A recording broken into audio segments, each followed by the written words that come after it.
Assalamualaikum warahmatullahi wabarakatuh. Perkenalkan, nama saya Wading Dasari dengan stambuk N1D119114, Program Studi Sastra Indonesia kelas genap. Baik, di sini saya akan mempresentasikan materi kelompok 6 mengenai alih kode dan campur kode. Langsung saja yang pertama, alih kode. Menurut Apel 1976, mendefinisikan alih kode itu sebagai peralihan pemakaian bahasa karena berubahnya situasi. Secara sosial, perubahan pemakaian bahasa itu memang harus dilakukan sebab adalah sangat tidak pantas atau tidak etis secara sosial untuk terus menggunakan bahasa yang tidak dimengerti oleh orang ketiga. Berbeda dengan Apel yang mengatakan alih kode itu menjadi antar bahasa, maka Haymes 1875 menyatakan alih kode itu bukan hanya terjadi antar bahasa, tetapi dapat juga terjadi antara ragam-ragam atau gaya-gaya yang terdapat dalam suatu bahasa. Dalam berbagai kepustakaan linguistik, secara umum penyebab terjadinya alih kode ada beberapa. Yang pertama, pembicara atau penutur, yang kedua pendengar atau lawan tutur, yang ketiga perubahan situasi dengan hadirnya orang ketiga, yang keempat perubahan dari formal ke informal atau sebaliknya, dan yang kelima perubahan topik pembicaraan. Pembicara atau penutur seringkali melakukan alih kode untuk mendapatkan keuntungan atau manfaat dari tindakannya. Misalnya, Bapak A setelah beberapa saat berbicara dengan Bapak B mengenai usul kenaikan pangkatnya, dia baru tahu bahwa Bapak B itu berasal dari daerah yang sama dan memiliki bahasa ibu yang sama. Maka dengan maksud agar urusannya cepat beres, dia melakukan alih kode dari bahasa Indonesia ke bahasa daerahnya. Andai kata Bapak B ikut terpancing untuk menggunakan bahasa daerah, maka bisa diharapkan urusan menjadi lancar. Tetapi jika Bapak B tidak terpancing dan tetap menggunakan bahasa Indonesia, bahasa resmi untuk urusan kantor, maka urusan mungkin saja menjadi tidak lancar. Karena rasa kesamaan satu masyarakat tutur yang ingin dikondisikannya tidak berhasil, yang menyebabkan tiadanya rasa keakraban. Dalam kehidupan nyata, sering kita jumpai bahwa banyak tamu kantor pemerintah yang sengaja menggunakan bahasa daerah dengan pejabat yang ditemuinya untuk memperoleh manfaat dari adanya rasa kesamaan suatu masyarakat tutur. Dengan berbahasa daerah, rasa keakraban pun lebih mudah dijalin daripada menggunakan bahasa Indonesia. Alih kode untuk memperoleh keuntungan ini biasanya dilakukan oleh penutur yang dalam peristiwa tutur itu mengharapkan bantuan lawan tuturnya. Status orang ketiga dalam alih kode juga menentukan bahasa atau varian yang harus digunakan. Contohnya, Ibu N adalah orang Minang yang tidak menguasai bahasa Sunda, maka pilihan satu-satunya untuk beralih kode adalah bahasa Indonesia, karena bahasa Indonesia itulah yang dipahami oleh mereka bertiga.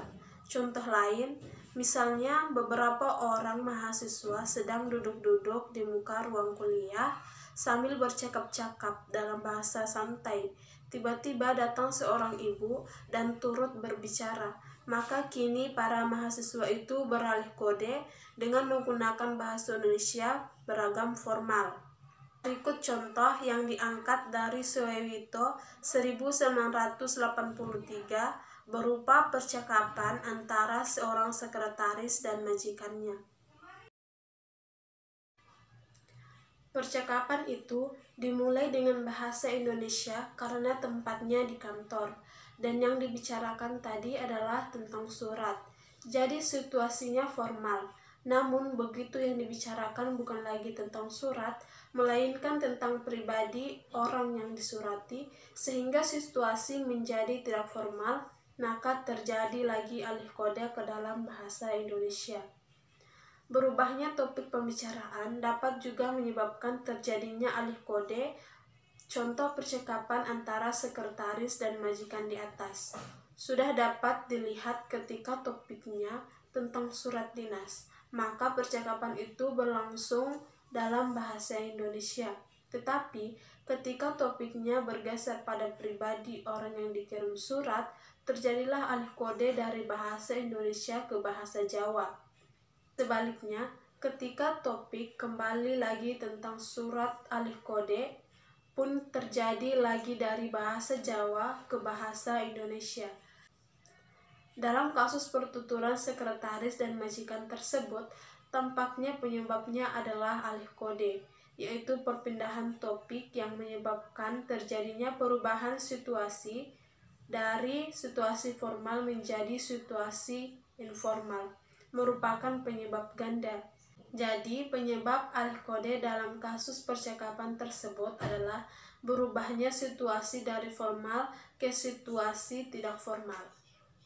Menurut Widja Jakusuma, terjadinya alih kode dari bahasa Sunda ke bahasa Indonesia adalah karena yang pertama kehadiran orang ketiga, yang kedua perpindahan topik dari yang non-teknis ke yang teknis, yang ketiga beralihnya suasana bicara, yang keempat ingin dianggap terpelajar, kelima ingin menjauhkan jarak, keenam menghindarkan adanya bentuk kasar dan halus dalam bahasa Sunda, yang ketujuh mengutip pembicaraan orang lain, yang kedelapan terpengaruh lawan bicara yang beralih ke bahasa Indonesia, yang kesembilan mitra berbicaranya lebih mudah, kesepuluh berada di tempat umum, yang ke-11 menunjukkan bahasa pertamanya bukan bahasa Sunda, dan yang ke-12 beralihnya media.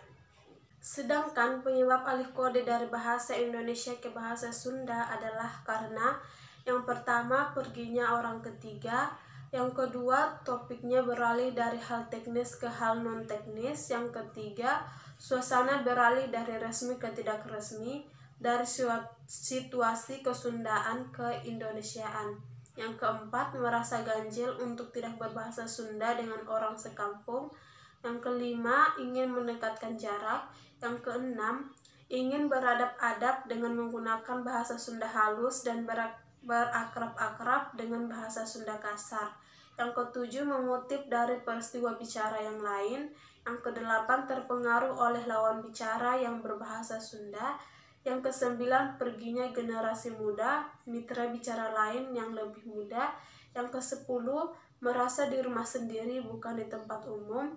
Yang ke-11, ingin menunjukkan bahasa pertamanya adalah bahasa Sunda.